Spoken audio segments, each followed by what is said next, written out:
Hello guys, welcome back to my channel. வீடியோக்குள்ளே போகிறதுக்கு முன்னாடி மறக்காமல் இந்த வீடியோக்கு ஒரு லைக் போட்டுருங்க. லாஸ்ட் பார்ட்டில் கான்பேகம் வீட்டை விட்டே கிளம்புறேன்னு சொல்லிட்டு பொட்டி படிக்கெல்லாம் எடுத்துக்கிட்டு கிளம்பிட்டு இருப்பா. அப்போ பார்த்தா பாட்டி வந்து ஸ்டாப் பண்ணிகிட்டு இருக்கு. அது வந்து என்ன சொல்லுதுன்னா, என்னோட பேரனோட சந்தோஷம் தான் எனக்கு ரொம்ப முக்கியம், அதனால உன்னை இந்த வீட்டோட மருமகளாக நான் ஏற்றுக்கிறேன். ஆனால் அவங்க ரெண்டு பேருக்கும் இன்னும் கல்யாணம் ஆகலை, ஒரே ரூம்லலாம் நீங்கள் ரெண்டு பேரும் தங்கக்கூடாது, ஸோ அதனால ரெண்டு பேரும் வேறு வேறு ரூமில் தங்குங்க, நாளைக்கே உங்கள் ரெண்டு பேரோட கல்யாணத்தை வச்சுக்கலாம் அப்படிங்கிற மாதிரி சொல்லிட்டு பாட்டி ஓகே சொன்னது மட்டும் இல்லாமல் கல்யாணத்தையும் நாளைக்கே வச்சுக்கலாம் அப்படிங்கிற மாதிரி சொல்லிட்டு இருக்கு. உடனே பேரனுக்கு ரொம்ப சந்தோஷமா இருக்குது. ஆனால் இந்த சூனியக்காரிக்கு இதெல்லாம் பார்க்கும்போது நம்பவே முடியல. என்னடா இது, பாட்டி இப்பதான் இந்த வீட்டுக்கு வந்துச்சு, வந்த உடனே என்னை வீட்டை விட்டு துரத்துறதுக்கு பார்த்துச்சு, இப்போ என்னடானா என்னை வந்து ஏத்துக்குச்சு, அது மட்டும் இல்லாம நாளைக்கே கல்யாணம் வேற சொல்லிட்டு இருக்கு, ஒன்றும் புரியலையே அப்படிங்கிற மாதிரி யோசிச்சு இருக்கா. இந்த பக்கம் நம்ம ஹீரோவை டிஸ்சார்ஜ் பண்ணி வீட்டுக்குமே கூட்டிகிட்டு வந்துட்டா. ஸோ கை தாங்களா இவ தான் கூட்டிகிட்டு போயிட்டு பெட்டில் போய் அவனை படுக்க வச்சுட்டு அவனுக்கு டேப்லெட்லாம் கொடுத்துட்ருக்கா. ஸோ இவ்வளோ அக்கறையாக பார்த்துக்கிறத பார்த்துக்கிட்டு அவனும் கேட்குறான், என் மேலே இவ்வளோ அக்கறைப்படுற நீ என்னோட காதலை மட்டும் ஏன் ஏற்றுக்க மாட்டேங்கிற, அதை பற்றியும் கொஞ்சம் யோசிச்சு பாரு அப்படிங்கிற மாதிரி சொன்னா. அவள் அதுக்கு என்ன பதில் சொல்கிறதுனே தெரியல, அப்படியே தயங்கிக்கிட்டே அங்கே இருந்து போயிடுறா. இந்த பக்கம் கான்பேகம்க்கு பயங்கரமாக பசிக்குது போல். ஸோ ஏதாவது சாப்பிட்லாம் அப்படின்னு சொல்லிட்டு அங்கே இருக்கிற பவுல்லாம் ஓப்பன் பண்ணி பார்க்குறா, எல்லாமே காலியாக இருக்குது. அங்கே இருக்கிற வேலைக்காரங்களை கூப்பிட்டு கத்திக்கிட்டு இருக்கா. அப்போ பாட்டி வந்து சொல்லுது, யாரும் இந்த வீட்டில் இல்லைம்மா, அதாவது இந்த வீட்டில் வேலை பார்த்த எல்லாருமே நான் வேலையை விட்டு தூக்கிட்டேன் அப்படிங்கிற மாதிரி சொல்லிட்டு இருக்கு. என்ன பாட்டி சொல்கிறீங்க, ஏன் வேலையை விட்டு தூக்குனீங்க அப்படின்னு கேட்டால், இல்லைம்மா, இஷானோட முதல் மனைவி இந்த வீட்டில் இருக்கிற வரைக்கும் நாங்கள் எந்த ஒரு வேலைக்காரவங்களுமே வச்சது கிடையாது, அவளே இந்த வீட்டில் இருக்கிற எல்லா வேலைகளுமே பாப்பா, இப்போ தான் நீ வந்துட்டல்ல, இனிமேல் நீ தான் பொறுப்பாக எல்லாத்தையும் பார்த்து நடத்தணும், ஸோ அதனால் இன்னைக்கு நீ தான் சமையல் பண்ண போற, உன்னோட கையால சமைச்ச சாப்பாடு தான் இன்னைக்கு நாங்க சாப்பிட போறோம் அப்படிங்கிற மாதிரிலாம் சொல்லிடுது. ஸோ இவளுக்கா செம காண்டாகுது. இருந்தாலும் இவன் நல்ல விஷயம் போட்டுக்கிட்டு இருக்கா இல்லையா, ஸோ அதை கண்டினியூ பண்ணணும். அதனால இவளும் வேற வழியே இல்லாமல் போயிட்டு கிச்சனில் சமைக்கிறதுக்காக போயிட்டு இருக்கா. ரொம்ப வருஷமா உட்காந்தே சாப்பிட்டதுனால சமையல் எப்படி பண்றதுங்கிற டச்சு விட்டு போயிடுச்சு போல. ஸோ அதனால என்ன பண்றது எது பண்றதுன்னு தெரியாம முழிச்சிக்கிட்டு இருக்கா. அப்போ பார்த்தா அந்த பையன் வந்து கிச்சனில் நான் உனக்கு ஹெல்ப் பண்றேன் அப்படின்னு சொல்லிட்டு அவ கூட சேர்ந்து ஹெல்ப் பண்றேங்கிற பேர்ல கிச்சன் ரொமான்ஸ்லாம் பண்ணிக்கிட்டு இருக்கான். இந்த வயசுல இவளுக்கு இதெல்லாம் தேவையா அப்படிங்கிற மாதிரி தான் இருக்குது. அப்போ பாட்டி வந்து நின்றுக்கிட்டு எனக்கு பூண்டு சட்னி பண்ணி கொடு அப்படிங்கிற மாதிரி சொல்லிட்டு பூண்டு எடுத்துகிட்டு போயிட்டு அவளோட முகத்தில் போய் காட்டிக்கிட்டு இருக்கு. அதை அவள் பக்கத்தில் கொண்டு போன அடுத்த நிமிஷமே அவளுக்கு ஒரு மாதிரியா பதட்டமாகவும் பயமாகவும் இருக்குது. ஸோ அதனால அவள் அப்படியே மயங்கி விழ போகிறா. இஷான்னா தாங்கி பிடிச்சி, என்னாச்சு உனக்கு உடம்பு சரியில்லையா, சரி வா போகலாம் அப்படிங்கிற மாதிரி சொல்லிட்டு அவளை அங்கேருந்து அழைச்சிட்டு போயிடுறான். ஸோ பாட்டியை அதுக்கப்புறமா சொல்லிக்கிட்டு இருக்கு, அப்போ நான் சந்தேகப்பட்டது சரிதான் அப்படிங்கிற மாதிரி சொல்லிட்டு பாட்டி என்னத்தை சந்தேகப்பட்டுச்சு அப்படின்னு பார்த்தா, சும்மா கார்டனில் வந்து நடந்து போயிட்டு இருக்கும் போல. அப்போ பார்த்தா அங்கே ஒரு ஃபைலு கிடக்குது. அதை ஓப்பன் பண்ணி பார்த்தா அது நம்ம கான்பேகமோட ஃபைலு தான்.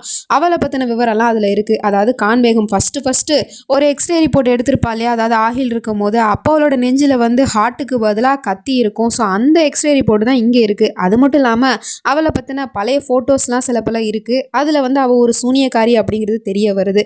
அது மட்டும் இல்லாமல் ஒரு லெட்டருமே அதில் எழுதி வச்சுருக்காங்க, கான்பேகம் ஒரு சூனியக்காரி, அவளுக்கு இந்த புனித பொருட்களை தவிர வேறு சில விஷயத்தினாலேயும் அவளுக்கு பலகீனம் இருக்குது. அது என்னன்னா ரோஜா இதழ்கள் அப்புறம் பூண்டு, இதெல்லாம் அவளுக்கு பலகீனமான விஷயம். ஸோ இதை வச்சே நீங்கள் தெரிஞ்சுக்கலாம் ஒரு சூனியக்காரி அப்படிங்கிற மாதிரி சொல்லிட்டு யாரோ ஒரு ஆள் அவளை பற்றின ஃபைல்ஸ் அவளை பற்றின விவரத்தை வந்து இந்த பாட்டிக்கு தெரியப்படுத்தியிருக்காங்க. அது யாருன்னு தெரியல.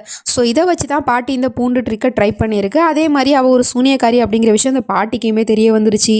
இந்த பக்கம் நம்ம மாஹிராவோட வீட்டில் நிறைய பேர் வந்து திடீர்னு கலாட்டா பண்ணிட்டு இருக்காங்க. எல்லாம் ஊர் மக்கள் தான் போல. உங்களுக்கு என்ன பிரச்சனை, எதுக்காக இங்கே வந்து கலாட்டா பண்ணிட்டு இருக்கீங்க அப்படின்னு சொல்லிட்டு ஹீரோவும் கேட்டுட்டு இருக்கான். நீ யாருடா இந்த வீட்டில், மாஹிரா இந்த வீட்டு பொண்ணு தானே எங்கள் எல்லாருக்கும் தெரியும், ஆனால் நீ யார் அவ கூட இருக்கிறதுக்கு, ஒரே வீட்டில் நீங்கள் ரெண்டு பேரும் ஒன்றா இருக்கீங்க அப்படின்னா உங்கள் ரெண்டு பேருக்கும் என்ன சம்மந்தம் அப்படிங்கிற மாதிரிலாம் கேள்வி கேட்டுட்டு இருக்காங்க. அது மட்டும் இல்லாமல் இந்த மாதிரி நீங்கள் எந்த ஒரு உறவும் இல்லாமல் ஒரே வீட்டில் இருக்கிறத பார்த்துட்டு எங்கள் வீட்டு பசங்களும் கெட்டு போகிறதுக்கா அப்படிங்கிற மாதிரிலாம் சொல்லிட்டு கேட்டுட்டு இருக்காங்க. அது மட்டும் இல்லாமல் உங்கள் ரெண்டு பேருக்கும் என்ன சம்மந்தம் அப்படிங்கிற மாதிரி வேற கேட்டுட்டு இருக்காங்க. ஸோ அதை பார்த்துட்டு ஹீரோ டக்குன்னு அவளோட கையை பிடிச்சிக்கிட்டு சொல்லிட்டு இருக்கான், இவளுக்கும் எனக்கும் இது வரைக்கும் எந்த ஒரு உறவும் இல்லை, ஆனால் இனிமே ஒரு உறவு ஏற்பட போகுது, ஏன்னா நான் இவளை ரொம்ப ரொம்ப காதலிக்கிறேன், கூடிய சீக்கிரத்திலே நான் இவளை கல்யாணம் பண்ணிக்க போறேன் அப்படிங்கிற மாதிரிலாம் சொல்லிட்டு இருக்கான். அது மட்டும் இல்லாமல் அவள்கிட்டயுமே கேட்குறான், உனக்கு என்ன கல்யாணம் பண்ணிக்க சம்மதமா அப்படின்னு சொல்லிட்டு. இந்த மாதிரி இவன் சடனாக வந்து கேட்பானா, அவன் என்ன எதிர்பார்த்துருப்பாளா, நம்மளே எதிர்பார்க்கல. ஸோ அதை பார்த்துட்டு அவன் இங்கேருந்து என்ன பதில் சொல்கிறேன்னு தெரியாமல் அங்கேருந்து ஓடி போயிடுறான். ஸோ இவங்களோட வாயை அடைச்சிட்டான் இல்லையா, ஸோ அதனால ஊர் மக்கள் எல்லாருமே அங்கேருந்து போயிடுறாங்க. நம்ம ஹீரோயின் ரூமுக்கு வந்து யோசிச்சு பார்த்துட்டு இருக்கா, அவர் எதுக்காக அப்படிலாம் சொன்னார் அப்படின்னு சொல்லிட்டு. அது மட்டும் இல்லாமல் என்ன கேட்காம அவர் எப்படி முடிவெடுக்கலாம் அப்படிங்கிற மாதிரிலாம் சொல்லிட்டு யோசிச்சுட்டு இருக்கா. அப்போ பின்னாடியே நம்ம ஹீரோ வந்துட்டு, எனக்கு தெரியும் அங்கே அத்தனை பேருக்கு முன்னாடி நான் உங்ககிட்ட இந்த கேள்வி கேட்டதுனால தானே நீ பதில் சொல்லாமல் வந்துட்டேன், இப்போ இங்கே நீ நான் மட்டும்தான் இருக்கும், அதனால் உண்மையை சொல்லு, உன் மனசில் என்ன இருக்குங்கிறத சொல்லு அப்படிங்கிற மாதிரி சொன்னதும் அவளும் வெட்கப்பட்டுக்கிட்டு நான் உங்களை கல்யாணம் பண்ணிக்க சம்மதம் அப்படிங்கிற மாதிரி சொல்லிட்டு இருக்கா. இவனுக்கு ரொம்ப சந்தோஷமா இருக்கு, நமக்குமே ஒன்றும் புரியல, எப்படா அவ திடீர்னு ஒத்துக்கிட்டா அப்படிங்கிற மாதிரி சொல்லிட்டு. அது மட்டும் இல்லாமல் வெட்கப்பட்டுக்கிட்டே தான் சொல்லிக்கிட்டு இருக்கா. ஸோ அப்போ வந்து இவளும் அவனை காதலிக்கிறான்னு தான் அர்த்தம்.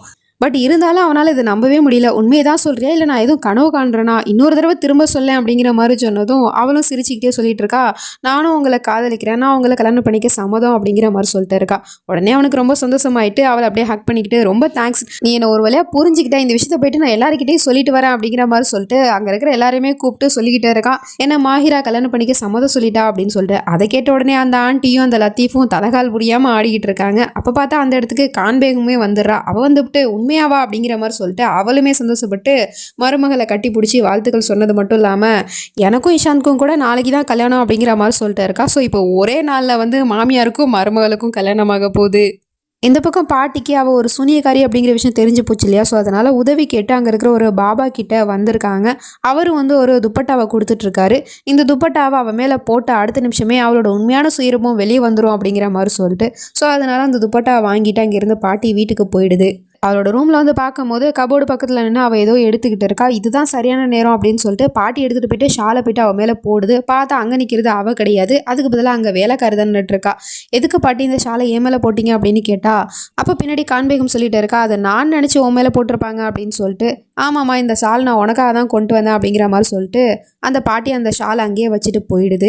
பாட்டி போன அடுத்த நிமிஷமே அந்த ஷால் எடுக்கிறதுக்காக போயிட்டுருக்கா. அதை தொட்டு அடுத்த நிமிஷமே இவளுக்கு ஒரு மாதிரி ஆகிடுது, ஷாக் அடித்த மாதிரி கையெல்லாம் ஒரு மாதிரி ஆகிடுது. ஸோ இதை பார்த்துட்டு இவளும் புரிஞ்சுக்கிட்டா, அப்போ பாட்டி இதில் ஏதோ ஒரு விஷயத்த வந்து பண்ணியிருக்கு அப்படிங்கிற மாதிரி சொல்லிட்டு அதுக்கப்புறமா பாட்டி எதுவுமே தெரியாத மாதிரி, சாரிம்மா துப்பட்டாவை மறந்தாப்புல நான் இங்கேயே வச்சுட்டு போயிட்டேன், நாளைக்கு தான் இது உனக்கு போட்டாகணும், அதனால் நாளைக்கு தரேன் அப்படிங்கிற மாதிரி சொல்லிட்டு அந்த துப்பட்டாவை எடுத்துகிட்டு அங்கேருந்து போயிடுது. இப்போ மறுநாள் அடுத்து இன்றைக்கி தான் கல்யாணம், அதாவது காலையில் வந்து மஞ்சள் ஃபங்க்ஷன் மாதிரி நடத்துகிறாங்க போல். ஸோ அதுக்காக வந்து நம்ம ஹீரோயினி அழகாக ரெடி ஆகிட்டு வந்திருக்கா. அப்போ பார்த்தா இஷான் வீட்டிலேருந்து எல்லோரும் வந்திருக்காங்க. பார்த்தா ஒரு புதுசாக ஒரு பையன் வரானே அப்படிங்கிற மாதிரி இருக்குது. இனிமேல் இவன் தான் இஷான், பழைய இஷானை மாற்றி விட்டாங்க. ஸோ என்னதான் இருந்தாலும் நம்ம கான்பேகம் இஷானோட அந்த பழைய பேர் தான் பிடிச்சிருந்துச்சு. இது அவ்வளோதுக்கா நல்லா இருக்கிற மாதிரி தெரியல. பட் இருந்தாலும் என்ன பண்ணுறது, இவங்க கூட தான் இனிமேல் அந்த கான்பேகம் வாழ போகிறா போல். நம்ம நமிக் போல், அதாவது பழைய இஷானை யாரெல்லாம் மிஸ் பண்ணுறீங்களோ அவங்க எல்லாரும் கமெண்டில் ரெட் ஹார்ட்டை தட்டி விட்டுருங்க. ஸோ எல்லாரும் வந்திருக்காங்க, பட் கான்பேகமை காணோம். கான்பேகம் எங்கே அப்படின்னு மாஹிராவும் கேட்டுட்டு இருக்கா. அப்போ பாட்டி சொல்லுது, எனது கான்பேகம் இங்கே இல்லையா, நாங்கள் இங்கே வந்துட்டான்னு நினச்சோமே, அப்போ அவள் இங்கேயும் வரலையா அப்படிங்கிற மாதிரி கேட்டுட்ருக்கு. பார்த்தா அவள் நிறைய சுனியக்காரிங்க கூட ஒரு அட்டனன்ஸை போட்டுக்கிட்டு இருக்கா. அங்கே இருக்கிற நிறைய சுனியக்காரிங்கெல்லாம் ஏதோ ஒன்று ரவுண்டாக ஒன்றை போட்டுக்கிட்டு சுற்றிக்கிட்டு இருக்காங்க. ஸோ இவங்க எல்லாருமே சுனியக்காரிங்க தான் போல். அப்போ அதில் ஒரு சுனியக்காரி சொல்லிகிட்டு இருக்கா, இன்றைக்கி வந்து ஏதோ ஒரு கிரகணம் ஸ்டார்ட் ஆக போகுதான். ஸோ இன்றைக்கி நம்ம சுனியக்காரியான கான்பேகம் இஷானை கல்யாணம் பண்ணிக்க போகிறதுனால அவளோட சக்தியெல்லாம் அவளுக்கு திரும்ப கிடச்சிருமா. ஸோ அதனால தான் வந்து இஷானை கல்யாணம் பண்ணிக்க போகிறா போல். நான் கூட திருந்திட்டா அப்படிங்கிற மாதிரி நம்பினேன், இவெல்லாம் திருந்துவாளா அப்படிங்கிற மாதிரி தான் இருக்குது. நம்ம மாஹிரா உட்கார வச்சுட்டு மஞ்சள் ஃபங்க்ஷன் எல்லாம் ஸ்டார்ட் பண்ணிட்டாங்க. ஸோ எல்லாருமே வந்து மஞ்சள் பூசிகிட்டு இருக்காங்க. ஸோ அதுக்கப்புறம் இங்கே வந்து முடிஞ்சிருச்சு இல்லையா, இப்போ அங்கே போயிட்டு ஃபங்க்ஷனை ஸ்டார்ட் பண்ணணும். அதனால் நாங்கள்லாம் கிளம்புறோம் அப்படின்னு சொல்லிட்டு இஷானோட ஃபேமிலிலாம் அங்கேருந்து கிளம்பிடுறாங்க. நம்ம ஹீரோயினையும் போயிட்டு ஃப்ரெஷ்அப் ஆகிறதுக்காக ரூமுக்கு போயிட்டுருக்கா. அப்போ பார்த்தா ஒருத்தவங்க மேலே போயிட்டு இடித்து மோதிடுறா. அவன் யாருன்னு பார்த்தா இதுக்கு முன்னாடி நம்ம அருமானையும் மாஹிராவையும் வச்சு சேர்த்து வச்சு ஊர் மக்கள் எல்லாரும் பேசிகிட்டு இருந்தாங்க இல்லையா, அதில் இவன் தான் மெயினாலாம் நின்று கேள்வியே கேட்டிருப்பான். அந்த பையன் தான் இங்கே வந்திருக்கான். ஸோ ஏதோ ஒரு டூல்ஸ் எடுத்துகிட்டு வீட்டுக்குள்ளேருந்து வெளியே போயிட்டுருக்கான். நம்ம எனக்கு இதை பார்த்துட்டு ஒன்றுமே புரியல. இவர் தானே கூட்டத்தில் ஒரு ஆளாக நின்றுக்கிட்டே கேள்வி கேட்டார், இவர் எதுக்காக அர்மானோட வீட்டுக்கு வந்துட்டு போகிறாரு, என்ன விஷயமா இருக்கும் அப்படிங்கிற மாதிரி சொல்லிட்டு யோசிக்க ஆரம்பிச்சிட்டா. அதே சமயம் இந்த பக்கம் நம்ம பாட்டிமா போயிட்டு மருமக கிட்ட ஒரு ஷாலை கொடுத்து, அதாவது அந்த பாபா கொடுத்த ஷால் தான். ஸோ இந்த ஷாலை போயிட்டு மருமக கிட்ட கொடுத்து, இதை வந்து பொண்ணுக்கு போட்டு விடு அப்படிங்கிற மாதிரி சொல்லிட்டு கொடுக்கவும் இவங்களும் எடுத்துகிட்டு போயிட்டு மருமக கிட்ட அந்த ஷாலை கொடுக்கறதுக்காக போயிட்டுருக்காங்க. ஸோ தூரத்துலேருந்து பாட்டியுமே வந்து எல்லாத்தையும் பார்த்துட்டு தான் இருக்குது. அவள் மேலே அந்த ஷாலு பட்ட அடுத்த நிமிஷமே அவளோட உண்மையான சுயரூபம் வெளியே வந்துடும் அப்படின்னு சொல்லிட்டு. ஸோ பாட்டி நினச்ச மாதிரியே இந்த சூனியக்காரியோட உண்மையான சுயரூபம் வெளியே வருமா இல்லையா அப்படிங்கிறதெல்லாம் நம்ம வெயிட் பண்ணி தான் பார்க்கணும். நெக்ஸ்ட் நினச்சி நம்ம அடுத்த பாட்டில் பார்த்து தெரிஞ்சுப்போம். அது வரைக்கும் பை ஃப்ரெண்ட்ஸ்.